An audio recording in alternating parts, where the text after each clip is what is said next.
right, so we are going to look at a problem with two parts. The first part says we have two charges along a line. It's drawn horizontally.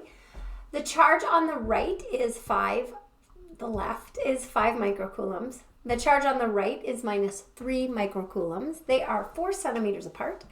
And we're interested in determining the electric field at a point 3 centimeters directly above the charge on the right. So what's the magnitude and direction of the electric field at a point 3 centimeters directly above the charge on the right? And then we're going to look at how that electric field causes a force on different charged particles, as you can see in the description in the problem. Okay, so the first thing we want to think about is how do I determine the electric field due to a charged particle, a single charged particle? Now I have two charged particles, but we want to remember our concept of superposition, where I can look at the individual electric fields from the individual particles, and then I can add them together vectorially to get the net electric field at that location in space. So we need to remember that the electric field due to a point charge, the magnitude is Q, where Q is the charge causing the electric field, over the radius squared. And remember, K is our Coulomb's constant. That is equal to 8.99 times 10 to the 9th newtons meter squared per Coulomb squared. Newtons meter squared per Coulomb squared is its unit. All right, so let's look at each of these charges. Charge number 1. So if we want to look at the electric field due to point charge 1, we are going to look at the magnitude of that electric field. We'll talk about the direction in a minute. So we have KQ1 over R1 squared. Now that radius is the distance between the particle and the location that we're interested in that electric field. So here's the particle, the charged particle, and this is the distance, that direct line between the particle and where we are interested in determining that electric field. So what is that distance? We can determine it two ways. First, we can remember our 3, 4, 5 triangles. So if I have a right triangle with one side equal 3 and the other side equal 4, my hypotenuse is 5. We could also use Pythagorean's theorem, telling us that 4 squared plus 3 squared, take the square root of that, we will get a value of 5. So this is 5 centimeters. So our electric field at this location due to charged particle 1 is 8.99 times 10 to the 9th times Q, which is 5 times 10 to the negative 6 microcoulombs, divided by 5 centimeters, 0.05 quantity squared. So the magnitude of our electric field is 8.99 e to the 9th. Oh, don't have my light on there. There we go. Times 5 times 10 to the minus 6 divided by 0.05 quantity squared. We get a magnitude of 1.80 times 10 to the 7 newtons per coulomb. All right, that's the magnitude of the electric field. But what is the direction of the electric field? All right, we have to remember that positive charges cause electric fields away from them, so pointing in the outward direction. So the direction of the electric field due to this charged particle has to be up and to the right, up and to the right. So we need to determine what the angle of that is. It is along a straight line up and to the right. So this angle is the same as this angle in my 3, 4, 5 triangle. All right, so what is that angle? Well, we know that this side is 4, the opposite side is 3. The angle is equal to the inverse tangent of the opposite, 3 over 4. And I can use centimeters here because I'm using the same unit. So if we take the inverse tangent of 3 divided by 4, we get an angle of 36.9 degrees. Now, is that in the appropriate quadrant? Whenever we do angles and tangents, we want to remember that we have to check the quadrant. This is pointing up and to the right. That angle is up and to the right. We are good. So that's the electric field due to charge number 1. Well, what about charge number 2? All right, well, the electric field magnitude due to charge number 2 is KQ2 over R2 squared. K is still 8.99 times 10 to the 9th. Q2 is, this is just our magnitude, so we're only going to look at the magnitude of the charge, 3 times 10 to the minus 6th, all over a radius of 3 centimeters, 0.03 quantity squared.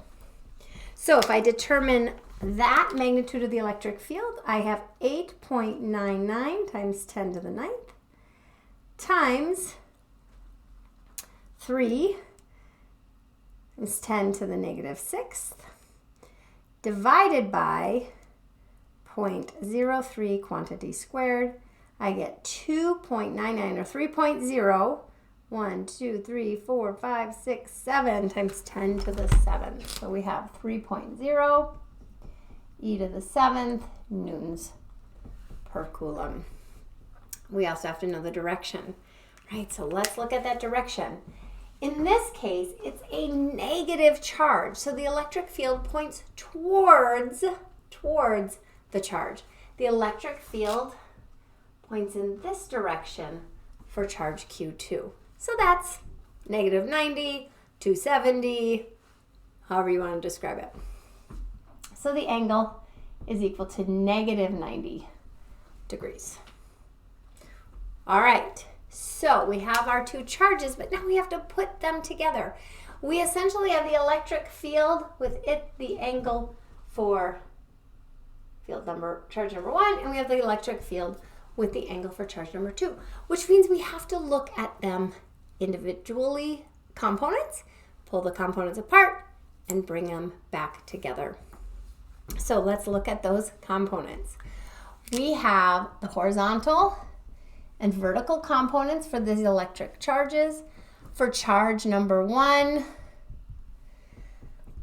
our horizontal component will be 1.8 times 10 to the 7th times the cosine of 36.9. And our vertical component is 1.8 e to the 7th times the sine of 36.9. All right, for charge number 2, our horizontal component, there isn't one. Our vertical component is going to be negative 3.0 times 10 to the 7th. It's pointing in the downward direction. So we're going to add these two components of the electric field up.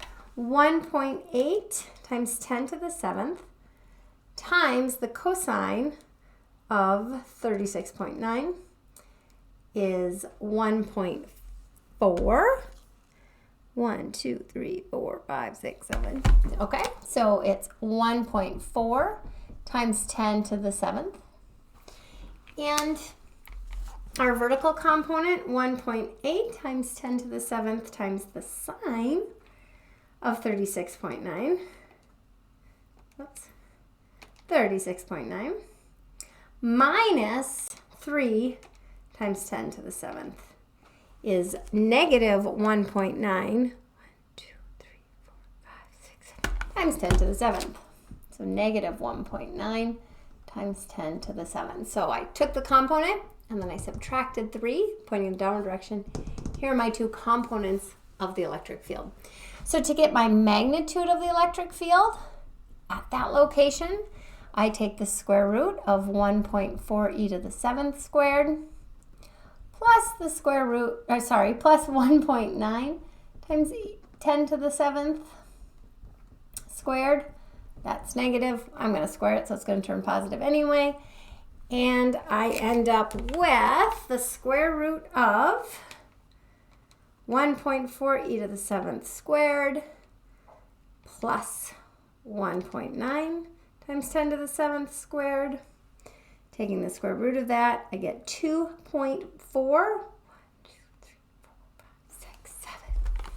I'm checking my decimals, 2.4 times 10 to the 7th newtons per coulomb for the magnitude, and then I have to consider the direction. So the angle is the inverse tangent of my vertical component, negative 1.9 times 10 to the 7th, for my horizontal component, 1.4 times 10 to the 7th. So the inverse tangent of negative 1.9 times 10 to the 7th divided by 1.4 times 10 to the 7th is minus 53, negative 53.6 degrees. So, is that the right angle? Well, we have to look at the two components. I have a positive horizontal component and a negative vertical component. Negative 53.6 is indeed in the fourth quadrant, as is represented by the individual components. So to determine the electric field at this point, we had to look at the electric field due to each individual point charge and consider their angle at which that electric field is pointing as a result of those point charges. And we use our vector analysis to determine the electric field together, our superposition, keeping it separate in the two components, putting it together, and finding the angle. All right. The second half of this question asks us to look at what is the force, both magnitude and direction, acting on the following when placed at a location E, at that location. So a charge of magnitude 2 times 10 to the negative 20. So we have a charge Q, which is equal to negative 2 times 10 to the minus 20 coulombs. And we want to know what is the force on that charge. Well, we want to remember how we determine the force based on the electric field. The magnitude of that force is equal to Q, the charge, times the electric field. So, to get the force on this charge, we're going to take negative 2 times 10 to the minus 20 times my electric field of 2.7 times 10 to the 7th, and we get a force of negative 2 times 10 to the minus 20 times 2.4 times 10 to the 7th, negative 4.8 times 10 to the negative 13th. So the magnitude of that charge, we don't worry about the sign for that magnitude. The magnitude of that charge is 4.8 times 10 to the negative 13 newtons. We're interested in the direction of that charge also. It's a negative charge. We know that the direction of the force on a negative charge is opposite the direction of the electric field. So, if the direction of the electric field is negative 53.6, to find the opposite, we have to add 180 degrees. So 180 plus a negative 53.6 is 126.4 degrees. So it's completely opposite the direction of the electric field because I have a negative charge. All right, what about the second problem? A charge of magnitude, that was a positive 2. My Bible changed that. It's a positive 2. It's a positive 2. Then it's the same magnitude, but it's in the same direction as the electric field. So let's just do that problem. I misread it as I was doing it. So a charge of positive 2 times 10 to the negative 20 coulombs is going to be the magnitude of that force, Q, is equal to the magnitude of the charge, 2 times negative 20, times the electric field, 2.4 times 10 to the 7th. It's the same answer, 4.8 times 10 to the negative 13 newtons, in the same direction as the electric field, so at negative 53.6 degrees. So now I did both of them, since I misread that. All right, I will read this one more carefully. It's telling us a charge of magnitude negative 1.9 times 10 to the negative 19. I'm going to go ahead and erase this part of my problem so I have a little more room on my board.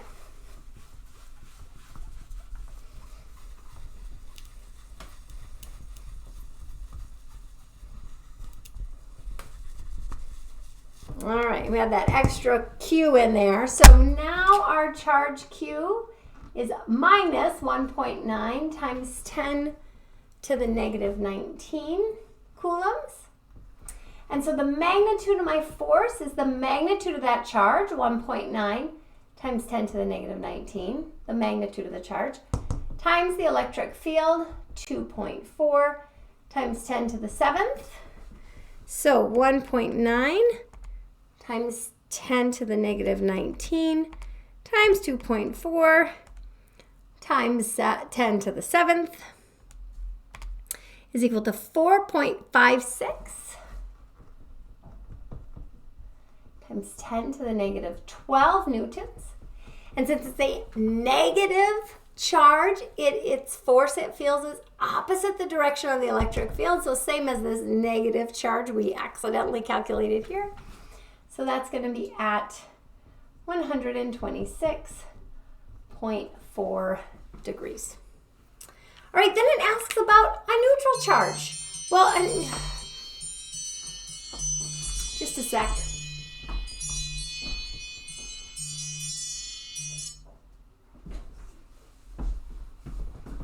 Sorry. A neutral charge has no charge. So a neutral charge has a charge equal to 0 coulombs. If I place a neutral charge in an electric field, nothing happens. There is no force. So minus that little alert that went off on my phone, I apologize for that. We can find the force acting on a charge if we know the electric field. Pretty straightforward. And what we want to keep in mind is that if the charged particle is negative, the force acts 180 degrees from the direction of the electric field, opposite the direction of the electric field at that point. If it's positive, it acts in the same direction as the electric field. All right, long problem. Great job.